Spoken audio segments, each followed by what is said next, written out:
Estamos de nuevo con usted en el programa Mundo Sustentable y seguimos celebrando un año de programas en este canal. Y ahora haremos un resumen de programas en donde se vieron temas relacionados con el medio ambiente, el desarrollo urbano, la contaminación atmosférica, etcétera, etcétera. Gracias por estar con nosotros. Soy Sergio Fernández Delgadillo.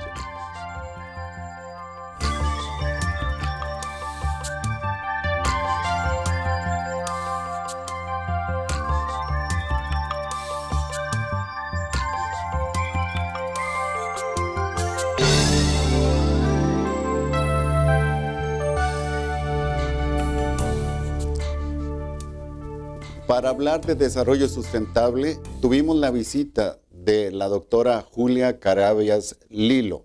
Ella nos habló de algunos de los problemas que se dan con los gobiernos, cómo se maneja la situación de los programas nacionales y también nos dio algunos consejos respecto al rol de las universidades en este asunto del desarrollo sustentable.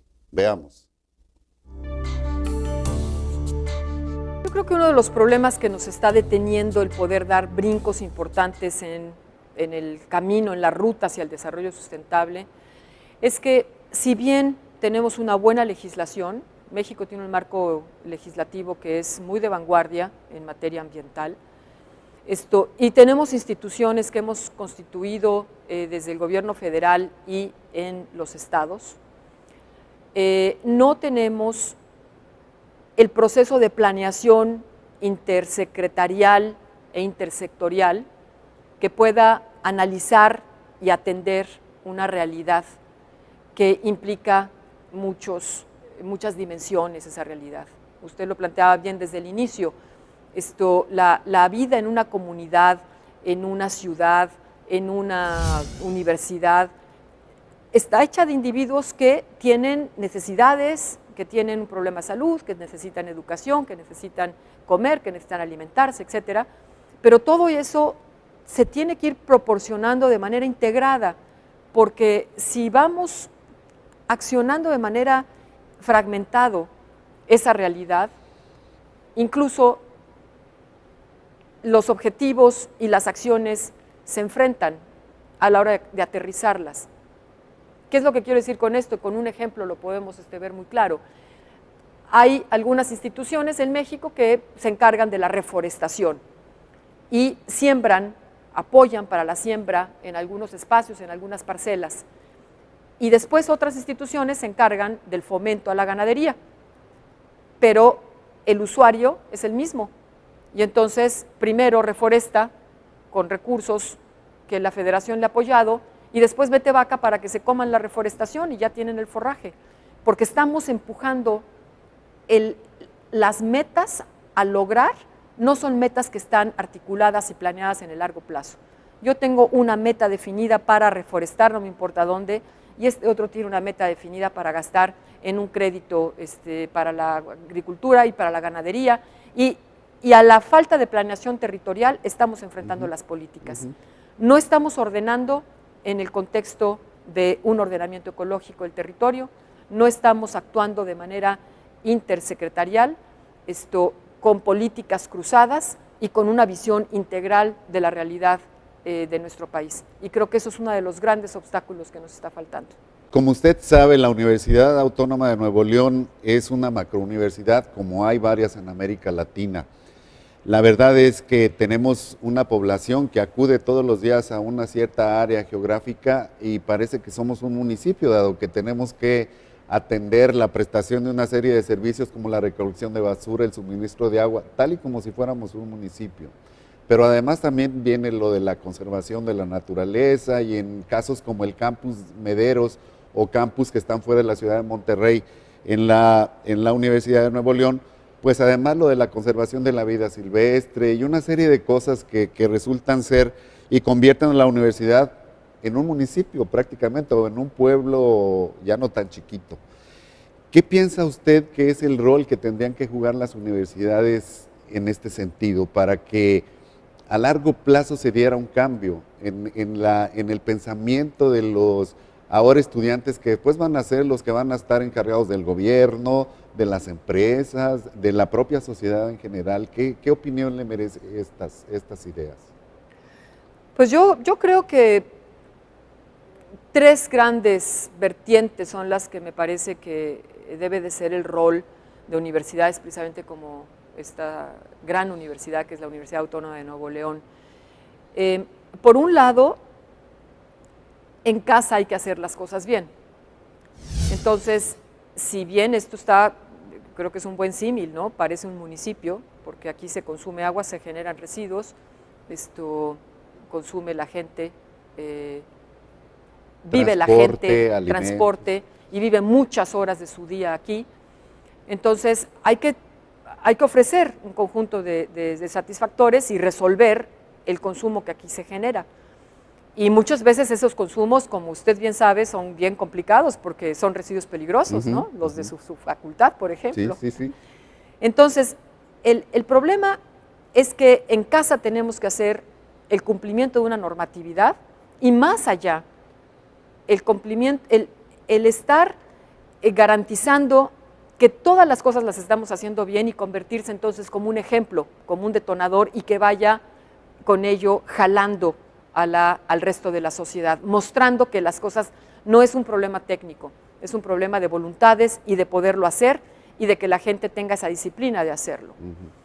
En el segundo caso, yo creo que es una cuestión de estar formando recursos humanos que son los que el país va a necesitar.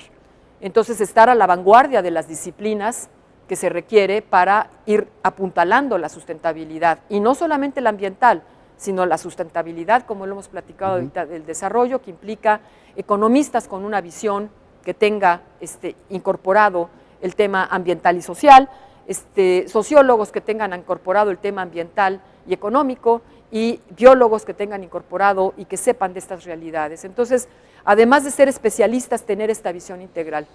En tercer nivel, yo creo que es importantísimo en que todos los universitarios tengan una mínima formación en el tema de la sustentabilidad.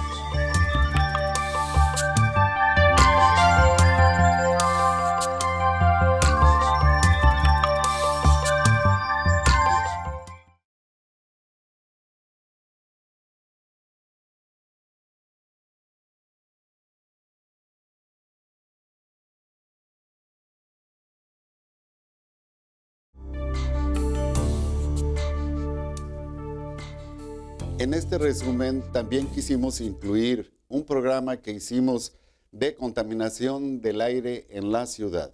Para este programa invitamos al doctor Alfonso Martínez Muñoz, quien es el subsecretario de Protección al Medio Ambiente y Recursos Naturales del Gobierno del Estado de Nuevo León. Él nos platicó de los principales problemas que generan la contaminación del aire en la zona metropolitana de Monterrey, en donde se involucra a los seres humanos, situaciones de desarrollo urbano mal planeado y también el impacto de algunas industrias sobre la calidad de nuestro aire. Veamos lo que nos dijo el doctor Martínez Muñoz. Principalmente el uso de la energía. La quema de combustibles fósiles trae consigo externalidades. Dependiendo del combustible que se utilice, se emiten a la atmósfera una serie de gases, y muchos de esos gases son dañinos a los seres humanos o a la propia naturaleza. Entonces, digamos que cerca del 85% de la contaminación viene de la quema de combustibles fósiles y alrededor del 15% viene de áreas naturales, sobre todo suelo que se erosiona por el viento. Entonces, podemos considerar que son dos las razones principales: la quema de combustibles y la propia naturaleza en sí.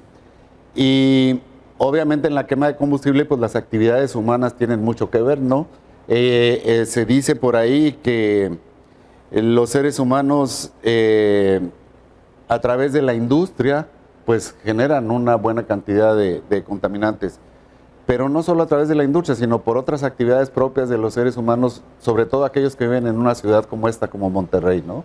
Sí, normalmente en las áreas metropolitanas del mundo la principal fuente de contaminación son los vehículos. ya sea vehículos particulares y vehículos de carga, sobre todo aquellos vehículos que utilizan diésel para moverse. Si nosotros evaluamos la cantidad de vehículos que hay en el área metropolitana de Monterrey, estamos hablando alrededor de 2 millones de vehículos. Y si, por ejemplo, juntáramos todas las máquinas de estos vehículos y estableciéramos una medición de, por ejemplo, si transitan 1 hora o 2 horas al día y dijéramos, bueno, ¿cuántos vehículos tendríamos si transitaran 24 horas al día? Entonces tendríamos una máquina de alrededor de unas 40 hectáreas en el centro de Monterrey, ¿no? Entonces esa es la magnitud de la cantidad de emisiones que viene de los vehículos del área metropolitana de Monterrey. Solo de los vehículos. Solo de los vehículos. Sean de cualquier tipo, los de transporte colectivo y los de uso individual. Todos emiten emisiones a la atmósfera. Algunos de ellos, obviamente depende mucho del tipo de funcionamiento que tengan, de qué tan adecuado esté el vehículo, qué tipo de combustible utilicen, el tamaño del mismo. Pero digamos que los vehículos modernos emiten mucho menos contaminantes que los vehículos antiguos, porque obviamente los estándares internacionales han ido, digamos que presionando para que se emitan menos contaminantes a la atmósfera. Sí, yo creo que también, a ver qué opina de esto, yo creo que también el desarrollo urbano mal planeado acarrea situaciones de conflicto, porque si de por sí un vehículo motorizado contamina, ¿qué pasa si de repente se queda atascado en una aglomeración de coches como las que se dan en ciertas avenidas de Monterrey? Eso concentra más aún la contaminación, ¿no? Así es, hay una relación directa entre el tiempo en que el vehículo está funcionando y obviamente el gasto del combustible y la cantidad de emisiones que tiene la atmósfera. Entonces, como tú dices, por ejemplo, estas grandes inversiones en vivienda pública que se han hecho fuera del área metropolitana de Monterrey, necesariamente traen consigo nuevos vehículos de transporte para estas personas, lo cual incrementa el número de vehículos que transitan en el área metropolitana de Monterrey. Al mismo tiempo, las ciudades mexicanas tienen un modelo muy parecido a las ciudades estadounidenses. Sin embargo, nuestros niveles de emisiones por vehículos son mucho mayores. Entonces crecemos siempre dependiendo del auto, nuevas vialidades, tiempos de traslado cada vez más largos, por lo tanto mayor necesidad para el auto, y como tú dices, eso genera pues que los autos se trasladen a una velocidad bastante lenta en las horas pico, y eso va generando más y más emisiones, ¿no? Entonces, digamos que en todas las ciudades del mundo la principal fuente de emisión son los vehículos. Obviamente, los vehículos del área metropolitana de Monterrey comparados con los vehículos de otras ciudades, incluso de América Latina, son todavía más antiguos. Se han hecho comparaciones, por ejemplo, con los vehículos de la Ciudad de México, y los nuestros emiten 40% más de algunos contaminantes a la atmósfera, hexano, por ejemplo, porque la flota vehicular del área metropolitana de Monterrey es más antigua que la flota vehicular del Distrito Federal. En una ciudad como esta, donde la industria abunda, históricamente se ha pensado que la industria contribuye mucho a los procesos de contaminación de la atmósfera.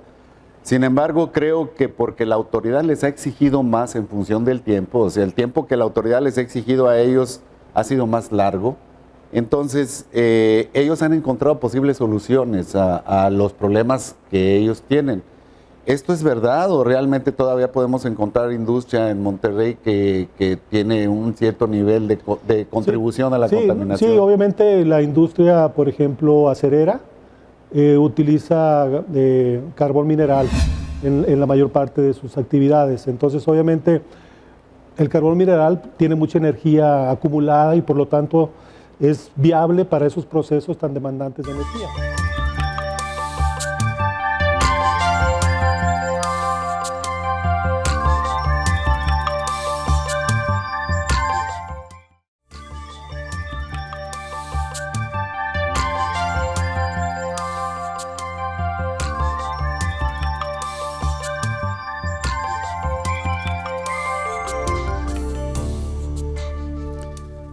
Con toda la problemática que se genera en una gran ciudad, también hablamos del desarrollo urbano sustentable.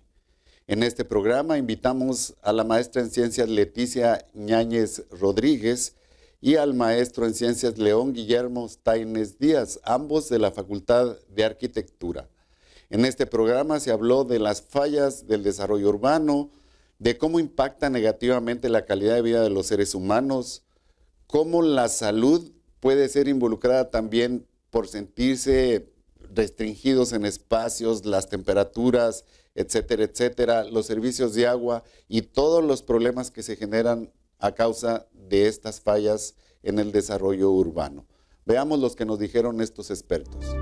Bueno, doctor, de una manera muy sintética le pudiera comentar que en este modelo del desarrollo urbano sustentable establece o alinea que la población residente de un sector cuente con aquellos elementos de la estructura urbana de una manera armónica y equilibrada. Es decir, tener acceso de una manera cercana y equilibrada a lo que es educación, salud, comercio, vivienda, cultura. Prácticamente es lo que sucede alrededor de nosotros con construcciones, pero todo lo que tiene que ver con nuestra vida diaria, Así es. Nuestros movimientos y nuestro estado Así es, doctor. de salud, como usted dice. Bien, creo que en la ciudad donde vivimos tenemos una serie de problemas. Mucho se habla del transporte urbano complicado en la ciudad de Monterrey, lo que son las aglomeraciones en determinadas áreas de la ciudad. Hace unos años, por ejemplo, era común ir a dar la vuelta allá rumbo a la carretera para Ciudad Victoria. Sin embargo, parece ser que hoy en día eso es más bien un martirio para quien se quiera ir a pasear, incluso para las gentes que viven allá. Así es. Las fallas que se dan en este proceso de desarrollo urbano sustentable impactan negativamente la calidad de vida de los ciudadanos. ¿Qué me pueden platicar al respecto? Vamos con usted, maestra. Sí, cómo no, doctor, gracias. Es evidente que hay un alto impacto en un deterioro de la calidad de vida si estas condiciones no están dadas, como lo mencionaba yo hace un momento, de una manera equilibrada. Hay un impacto en la cuestión económica, hay un impacto también en las relaciones familiares que se pierden por pasar mucho tiempo en el transporte público de mala calidad y mal organizado. Entonces, es definitivo que sí, realmente hay un impacto importante en la calidad de vida. En la calidad de vida de las personas. Se habla de ciudades dormitorio, que parece ser que en Estados Unidos eso es más común, que la gente duerme en un sitio, en una cierta zona del área urbana, y van a la zona centro de la ciudad a trabajar. Nosotros no estamos estrictamente así, pero sí hay un impacto de este tipo también en nosotros, ¿no? Sí, hay un impacto cada vez más notorio en cómo estamos viviendo la ciudad y sobre todo en los trayectos de viaje. Eso no estamos nada alejado a los ejemplos que conocemos en Estados Unidos, por ejemplo, es donde nace toda esta idea de la ciudad a las afueras. Y seguimos creando una ciudad en la que todo está desconectado, en donde tenemos las áreas de trabajo en un sitio, las áreas de vivienda en otro, los sitios de turismo en otro. Entonces, al crear todos estos espacios separados o tan separados, lo que estamos generando también son trayectos, ¿no? Y estos trayectos se traducen en tiempo, en horas hombre, en horas con la familia, y en menor rendimiento también en los trabajos. Entonces, toda la vida urbana está completamente, se puede comprobar muy fácilmente, y todos nosotros lo podemos comprobar, el detrimento en la calidad de vida que hemos tenido gracias a esta mala organización de la ciudad. Esto del transporte desordenado y no tan eficiente que tiene la ciudad de Monterrey, y el que este detalle nos obliga a que la mayoría de los que trabajamos de cierto nivel socioeconómico para arriba pues tengamos un automóvil. Esto provoca pues circunstancias de tiempo, como ya mencionas, pero también tiene que ver con la contaminación del aire. Esto últimamente se ha estado hablando mucho en Monterrey. ¿Qué opinión tienes de ello? Está completamente relacionado. Se habla de un orden de entre 30 y 40% la contaminación que generamos. Y además de la contaminación en el aire que está generando el automóvil, hay contaminación auditiva, y también hay un distanciamiento entre las zonas habitacionales y las zonas de las ciudades, gracias a que como la ciudad está creada para este montón de carros que están saliendo a la ciudad, están separando las zonas, ¿no? Los lugares, los sitios a través de las carreteras que se convierten en cicatrices que están separando la ciudad. Y eso también tiene efectos muy negativos en cuanto a la convivencia urbana, ¿no? Sí, pues hablamos mucho de los problemas sociales que hay en Nuevo León. Generalmente cuando hablamos de la inseguridad que vivimos y de que los jóvenes de repente se dedican a otras cosas no tan buenas para el grupo social en general, esto de que los papás tengan que dedicarse a viajar o a trabajar en lugares lejanos a su hogar, pues sacar este tipo de problemas porque los muchachos se quedan solos en la casa. El 98% de energía que consume una bombilla LED se transforma en luz. En otras formas de iluminación se desperdicia gran parte de la electricidad utilizada en forma de calor.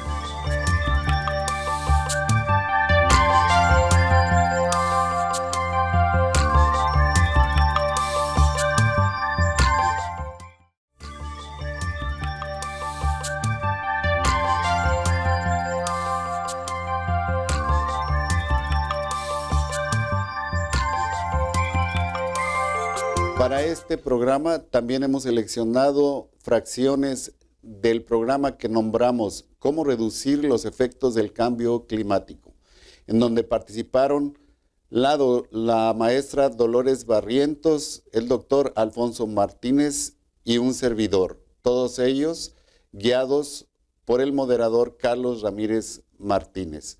En este programa hicimos énfasis en los compromisos de México en el contexto internacional de la última reunión celebrada en París para ver los asuntos del cambio climático. Veamos qué cosas tan interesantes se dijeron en este programa.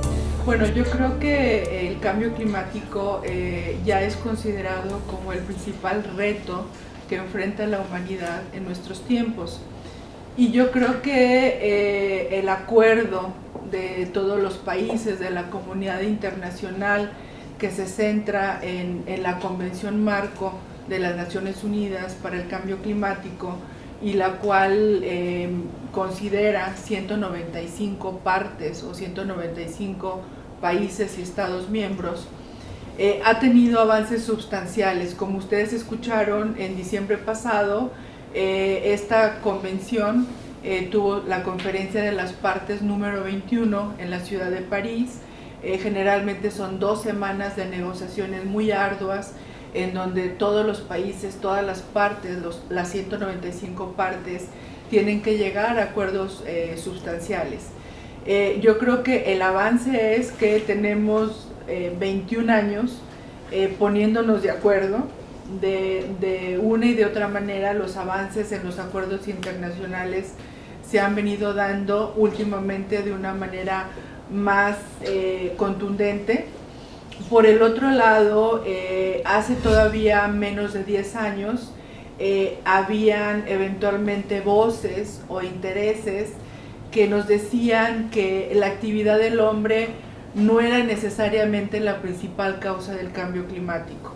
Afortunadamente, a través del panel intergubernamental de cambio climático, el IPCC, los científicos del tema nos han comprobado que efectivamente la actividad del hombre es la principal causa del cambio climático. Es muy interesante esto, finalmente es una buena noticia el que usted nos diga que eventualmente hay luz en los acuerdos. Habrá que ver finalmente que se cumplan. Creo que a nivel nacional, y para esto le pediría al señor subsecretario que nos comentara, hemos sido más sensibles al tema. Me parece que México ha tomado iniciativas antes de esto y ha logrado, digamos, avanzar en el tema. ¿Cuál es su opinión? Efectivamente, hay iniciativas tanto del gobierno federal como de los diferentes gobiernos estatales, incluso municipales, muy ligadas al sector productivo.